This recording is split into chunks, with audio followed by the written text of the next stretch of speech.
की top stories है। मखसूस नशिस्तों के बगैर कौमी असम्बली का इजलास हो भी गया, ओथ उठा भी लिया और तमाम असम्बलियां मुकम्मल भी हो गईं, लेकिन मखसूस नशिस्तों के हवाले से जो अनसर्टिनिटी है ये अभी भी लिंगर ऑन कर रही है। प्रोग्राम के पहले एसएमएस पे बात करेंगे। उसके बाद एक्स ताहाल बंद है। जो फ्रीलांसर्स हैं उनका रोजगार इससे मुतासर हो रहा है, उनकी आमदनी पर फर्क पड़ रहा है, लेकिन हुकूमत के कान पे जूं तक नहीं रेंग रही।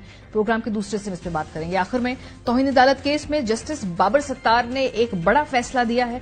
ऑफ कोर्स ये चैलेंज होगा, इस पे कितनी इंप्लीमेंटेशन होगी, ये सारे सवालात तो बात के हैं, लेकिन एटलीस्ट एक वाज़ेह पैगाम जरूर दिया जा रहा है अदलिया की जानिब से कि वो अपने फैसले मनवाने की तरफ आगे बढ़ रहे हैं। 1-1.5 साल में जो फैसले नहीं माने गए अब वो एक्सेप्टेबल नहीं होगा।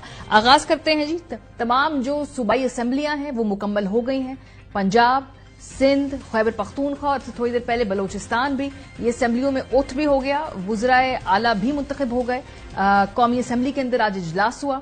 उसके बाद परसों मोस्ट प्रोबेबली वजीर आजम पाकिस्तान, जो कि ज्यादा प्रोबेबिलिटी शहबाज शरीफ साहब होंगे, वो इलेक्ट भी हो जाएंगे। लेकिन जो मखसूस नशिस्तों की अभी तक एक यूनिक सिचुएशन है वो लिंगर ऑन कर रही है और इस हवाले से बड़ी कानूनी पेशरफ्त भी होती है।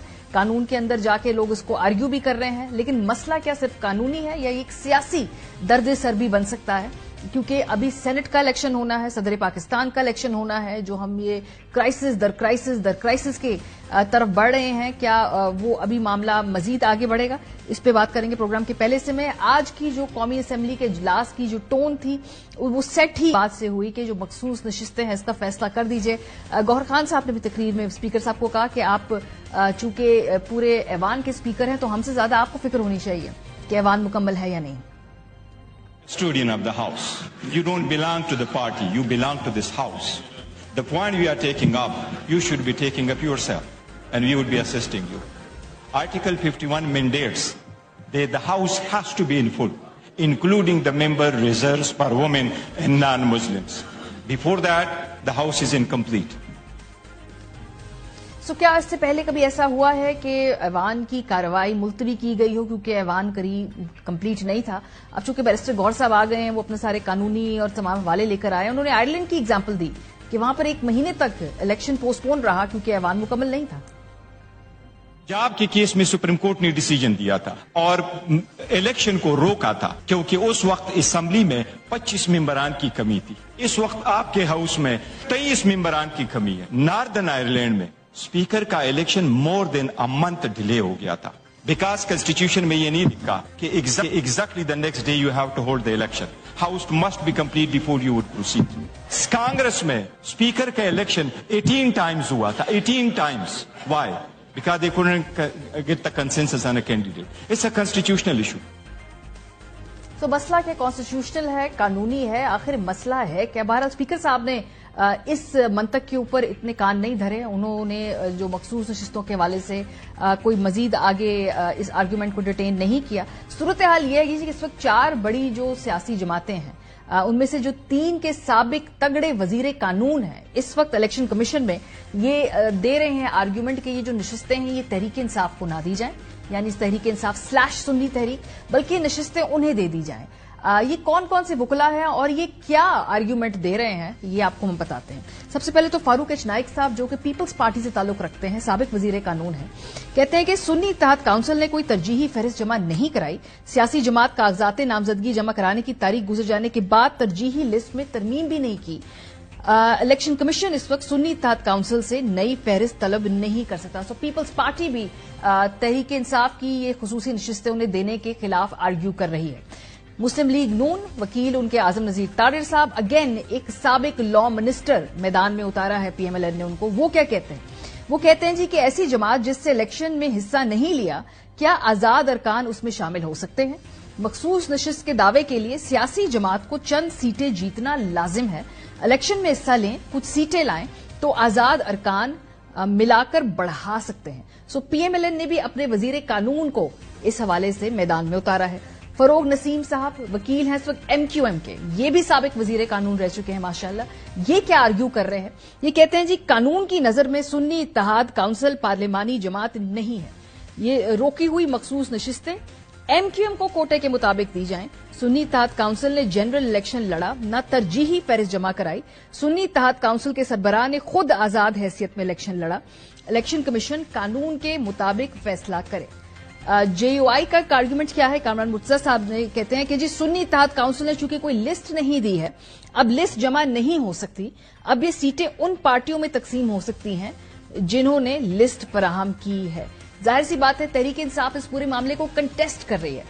उधर से अली जफर साहब दलाइल दे रहे हैं और वो कहते हैं कि आपने जिस जमात को रजिस्टर किया और निशान भी दिया वो एक सियासी जमात है। इलेक्शन कमीशन की फहरिस्त में सुन्नी इत्तेहाद काउंसिल एक रजिस्टर्ड जमात है। निशान मिल जाए तो इलेक्शन एक्ट के तहत वो जमात इलेक्शन लड़ सकती है। सुन्नी इत्तेहाद काउंसिल सियासी जमात है जिसे निशान मिला।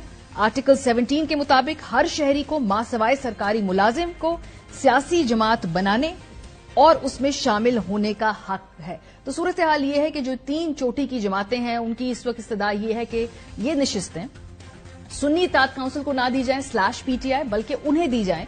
अभी बड़ी यूनिक पोजीशन है क्योंकि इससे पहले ये इलेक्शन कमीशन का प्रेरोगेटिव था, वो बलोचिस्तान अवामी पार्टी को बाद में फहरिस्तें जमा कराने के 1 साल बाद भी जब एक नई पार्टी बनी उनको आजाद नशिस्त दे चुकी थी।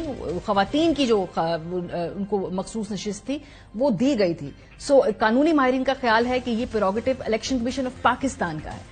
आज की जो दूसरी अहम बात थी वो स्पीकर जो याज सादिक साहब की स्टेटमेंट थी वो बड़ी अहम थी क्योंकि वो अपनी तय कोशिश कर रहे थे कि सबको मुफाहमत से लेकर आगे चलें, मुश्तरका हिकमत अमली बनाएं और उन्होंने उसकी दावत भी दी तहरीक इंसाफ को। जरा सुनिए। मेरी ख्वाहिश और कोशिश होगी कि आप सब के ताउन के साथ हम कोई नेशनल कंसेंसस बिल्ड करें, हम एक दूसरे की ढाल बने, हम एक दूसरे को का एहसास करें, हम ये नेशनल कंसेंसस पैदा करें, दूसरे की बात को बर्दाश्त करें, एक दूसरे की बात सुनने का हौसला रखें और जाती तनकीद के बजाय वो काम करें जिसमें पाकिस्तान का मफाद है। मेरी ये भी ख्वाहिश होगी कि हम मुल्क को दरपेश मसाइल पर सियासत करने के बजाय मुफाहमत और मुश्तरका हिकमत अमली के साथ इन मसाइल को हल करें। बड़ी अच्छी ख्वाहिश है। मुफाहमत मुश्तरका हिकमत अमली कैसे बनेगी? अभी तक तो जो एक मुश्तरका हिकमत अमली हमने देखी वो ये है कि ये नशिस्तें कैसे नहीं देनी है एक सियासी जमात को। सो कंसेंसस कैसे होगा? कंसेंसस ऐसे होगा स्पीकर साहब, जितनी भी असेंबलियां हैं चाहे वो कौमी है या सूबाई, वहां पर जो है पब्लिक अकाउंट कमेटी की चेयरमैनशिप फिर ऑपोजिशन को दी जाए। कंसेंसस ऐसे होगा। कंसेंसस ऐसे भी होगा कि इन तमाम असेंबलीज के अंदर एक ब्रीदिंग स्पेस क्रिएट की जाए ऑपोजिशन के लिए, ताकि उनके वोटर्स और उनके जो हामी हैं उनकी तरफ से जो उनका प्रेशर है वो भी कम हो और वो भी मफाहमत के लिए आगे बढ़ सकें। सो ये कंसेंसस अगर क्रिएट करना है तो ऐसे नहीं होगा, बल्कि उसके लिए कोई एक्शनेबल स्टेप्स होंगे और हमेशा हुकूमतों की जिम्मेदारी होती है। जैसे खैबर पख्तूनख्वा में ये तहरीक इंसाफ की इनिशिएटिव होगा कि उन्होंने वहां पे मुखालिफिन को लेकर चलना है। विफाक में जो बाकी जमातें उनका इनिशिएटिव होगा, जिस सूबे में जहां जिसकी अक्सरियत है ये इनिशिएटिव उनका होगा। सो कंसेंसस खाली वैसे दावत देने से नहीं, एक्शनेबल स्टेप से भी होगा।